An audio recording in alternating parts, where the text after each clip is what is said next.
ঢাকা প্রায় 2 কোটি মানুষের এক মেগা সিটি।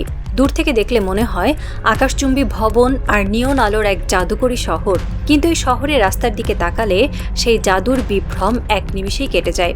এই শহরের শিরা উপশিরাগুলোতে রক্ত চলাচল করছে না, তার বদলে সেখানে জমে আছে কালো ধোঁয়া, হর্ন আর অন্তহীন যানজটের এক পঙ্গু করা স্থবিরতা। শহরের ঠিক মাঝখানে যেন 4টি বিষাক্ত টিউমারের মতো যুগের পর যুগ ধরে বসে আছে 4টি কনক্রিটের দানব। মহাখালী, গুলিস্তান, গাবতলী এবং সায়দাবাদ যাত্রাবাড়ি বাস টার্মিনাল। এগুলো শুধু বাস টার্মিনাল নয়, এগুলো হলো এই শহরের পরিবহন সিন্ডিকেট, চাঁদাবাজ আর মাফিয়াদের এক অঘোষিত দুর্গ। প্রতিদিন এই টার্মিনালগুলোর ভেতর থেকে হাজার হাজার বাস রাস্তার উপর বেরিয়ে আসে। টার্মিনালের ভেতরে জায়গা থাকা সত্ত্বেও রাস্তার দুই পাশে অবৈধভাবে মাইলের পর মাইল বাস পার্কিং করে রাখা হয়। সাধারণ মানুষের হাঁটার জায়গা নেই, অ্যাম্বুলেন্স যাওয়ার পথ নেই, এক অদ্ভুত দম বন্ধ করা নৈরাজ্য। গত কয়েক দশক ধরে এই 4 দানব পুরো ঢাকা শহরকে আক্ষরিক অর্থেই জিম্মি করে রেখেছে। যখনই কোনো সরকার এদের সরানোর কথা বলেছে, তখনই পরিবহন সিন্ডিকেটের নেতারা ধর্মঘটের ভয় দেখিয়ে দেশ অচল করে দেওয়ার হুমকি দিয়ে সরকারকে পিছু হটতে বাধ্য করেছে। কিন্তু তারা জানতো না, সময়ের চাকা ঘুরে গেছে। এই শহরের বুকে এমন এক নতুন নেতৃত্বের জন্ম হয়েছে যারা সিন্ডিকেটের চোখ রাঙানিকে ভয় পায় না, বরং সিন্ডিকেটের মেরুদণ্ড ভেঙে দিতে জানে। সোমবার দুপুর সচিবালয়ের মন্ত্রিপরিষদ বিভাগের জনপ্রশাসন কক্ষ। বাইরে প্রখর রোদ থাকলেও এই কক্ষের ভেতরটা এক অদ্ভুত শীতল এবং গুমট স্তব্ধতায় ঢাকা। বিশাল একটি টেবিলের চারপাশে বসে আছেন রাষ্ট্রের শীর্ষ কর্মকর্তারা। স্বরাষ্ট্রমন্ত্রী সালাউদ্দিন আহমেদ, সড়ক পরিবহন ও সেতুমন্ত্রী শেখ রবিউল আলম থেকে শুরু করে সংশ্লিষ্ট মন্ত্রণালয় ও সংস্থার ঊর্ধ্বতন কর্মকর্তারা সবাই উপস্থিত। টেবিলের ঠিক মাঝখানে বসে আছেন প্রধানমন্ত্রী তারেক রহমান। তার সামনে বিছানো আছে ঢাকা শহরের একটি বিশাল ম্যাপ। ম্যাপের উপর 4টি জায়গায় লাল মার্কার দিয়ে গোল দাগ দেওয়া। প্রধানমন্ত্রী গভীর মনোযোগ দিয়ে ম্যাপটার দিকে তাকিয়ে আছেন। ঘরের ভেতর পিনপতন নীরবতা। এই শহরটা আর শ্বাস নিতে পারছে না। প্রধানমন্ত্রী নিস্তব্ধতা ভেঙে শান্ত কিন্তু ইস্পাত কঠিন স্বরে বললেন। তার কণ্ঠস্বর পুরো কক্ষে ইকো হতে লাগলো। আমরা যদি এখনই এই শহরটাকে বাঁচানোর ব্যবস্থা না করি, তবে এই যানজট আমাদের অর্থনীতি এবং মানুষের জীবনকে সম্পূর্ণ পঙ্গু করে দেবে। তিনি ম্যাপের উপর ওই 4টি দাগের উপর আঙুল রাখলেন। এই 4টা টার্মিনাল, এরা শহরের ভেতরের ক্যান্সার। আমি চাই অতি দ্রুত কোনো ধরনের অজুহাত ছাড়া এই 4টি আন্তনগর বাস টার্মিনাল শহরের বাইরে স্থানান্তর করতে হবে। Just cut them of. প্রধানমন্ত্রীর এই একটি নির্দেশ কোনো সাধারণ নির্দেশ ছিল না, এটি ছিল যানজট আর পরিবহন সিন্ডিকেটের বিরুদ্ধে এক ভয়ঙ্কর সার্জিক্যাল স্ট্রাইক। উপস্থিত মন্ত্রী এবং কর্মকর্তারা নড়ে চড়ে বসলেন। তারা বুঝতে পারলেন, যুগের পর যুগ ধরে যে পরিবহন মাফিয়ারা শহরের রাস্তাকে নিজেদের পৈতৃক সম্পত্তি ভেবে আসছিল, আজ তাদের মৃত্যু ঘণ্টা বেজে গেছে। কোনো ধর্মঘট, কোনো লবি, কোনো চাঁদাবাজির সিন্ডিকেট আর এই সিদ্ধান্তকে আটকাতে পারবে না। প্রধানমন্ত্রীর উপ প্রেস সচিব যখন এই রুদ্ধতার বৈঠকের সিদ্ধান্তগুলো বাইরে নিয়ে এলেন, তখন পুরো পরিবহন খাতে আক্ষরিক অর্থে এক প্রলয়ঙ্কারী ভূমিকম্প শুরু হয়ে গেল। নতুন সিদ্ধান্ত অনুযায়ী শহরের মাঝখান থেকে এই দানবগুলোকে উপড়ে ফেলে শহরের সীমানার বাইরে নির্বাসনে পাঠানো হচ্ছে। মানচিত্রটা নতুন করে সাজানো হলো। গুলিস্তানের পতন।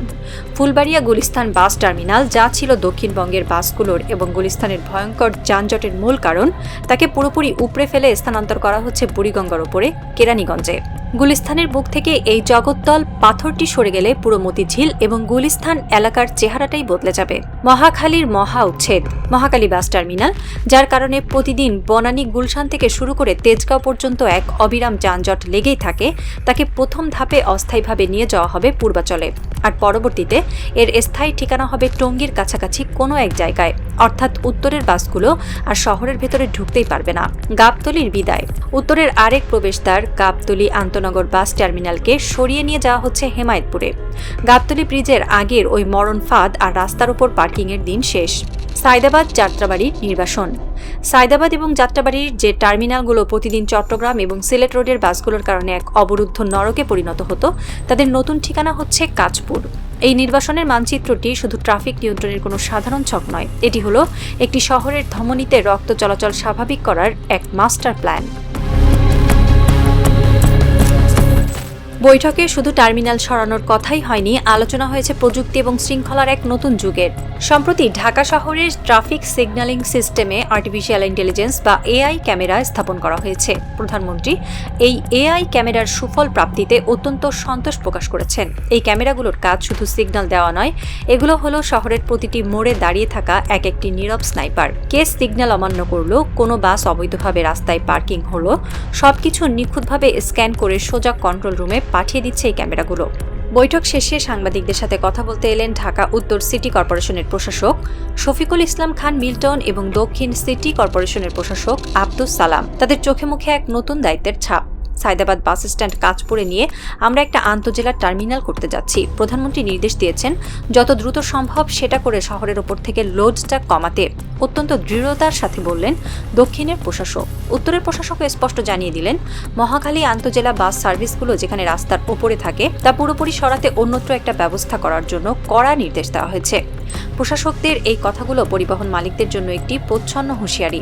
রাস্তায় জ্যাম যাতে না থাকে সেটাকে শৃঙ্খলার মধ্যে ফিরিয়ে আনতে হবে। এই শৃঙ্খলার অর্থ হলো এখন থেকে রাস্তার ওপর বাস রেখে চাঁদাবাজি বা যাত্রী তোলার সেই পুরনো মাফিয়াগিরি আর চলবে না।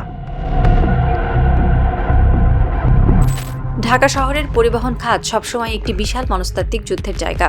যারা বাসের মালিক, যারা টার্মিনালের ইজারাদার, তারা এতদিন নিজেদের অঘোষিত রাজা মনে করত। তারা ভাবত সরকার তো 5 বছর পর পর বদলায়, কিন্তু টার্মিনালের দখল তো আমাদের হাতেই থাকে। তারা রাস্তার উপর গাড়ি রেখে সাধারণ মানুষের ভোগান্তি দেখতে অভ্যস্ত ছিল। কিন্তু প্রধানমন্ত্রীর এই নির্দেশের পর গাবতলী থেকে সায়দাবাদের টার্মিনালগুলোতে আজ এক অদ্ভুত গুমট নিস্তব্ধতা নেমে এসেছে। টার্মিনালের ভেতরে বসে থাকা চাঁদাবাজ লাইনম্যানরা হয়তো আজ রাতে চায়ের কাপে চুমুক দিতে গিয়েও চমকে উঠছে। তারা বুঝতে পারছে তাদের পায়ের তলার মাটি সরে যাচ্ছে। কেরানীগঞ্জ, কাঁচপুর বা হেমায়েতপুরে টার্মিনাল চলে গেলে শহরের ভেতরে তাদের সেই দাপট আর থাকবে না। তাদের সেই কোটি টাকার অবৈধ পার্কিং বাণিজ্য এক নিমিষেই ধুলোয় মিশে যাবে। তারা হয়তো গোপনে বৈঠক করছে, হয়তো ভাবছে আগের মতো বাস ধর্মঘট ডেকে পুরো শহর অচল করে দিয়ে সরকারকে চাপে ফেলবে। কিন্তু তারা ভুলে গেছে এই সরকার জনগণের ম্যান্ডেট নিয়ে আসা, মেরুদণ্ড সোজা করে দাঁড়ানো এক নতুন সরকার। এই সরকারের স্বরাষ্ট্রমন্ত্রী কিংবা সড়ক পরিবহন মন্ত্রীরা কোনো সিন্ডিকেটের কাছ থেকে কমিশন খান না, তাই এদের ব্ল্যাকমেইল করার কোনো সুযোগও নেই। রাত গভীর হচ্ছে ঢাকার বুকে। মহাখালী কিংবা গুলিস্তানের ফ্লাইওভারের নিচে হয়তো এখনো সারি সারি বাস অবৈধভাবে পার্কিং করা আছে, কিন্তু এই বাসগুলোর আয়ু ফুরিয়ে এসেছে। শেরেবাংলা নগরের প্রধানমন্ত্রীর কার্যালয় থেকে আজ যে গিলোটিনের প্লেটটি ছেড়ে দেওয়া হয়েছে তা শহরের এই 4 প্রান্তের কনক্রিটের দানবদের উপর নেমে আসা শুধু সময়ের ব্যাপার। একটি মেগাসিটিকে বাঁচাতে হলে মাঝে মাঝে এমন নিষ্ঠুর এবং রুরো সার্জারির প্রয়োজন হয়। একটি রাজনৈতিক এবং প্রশাসনিক থ্রিলার এখন তার ক্লাইম্যাক্সের দিকে এগোচ্ছে।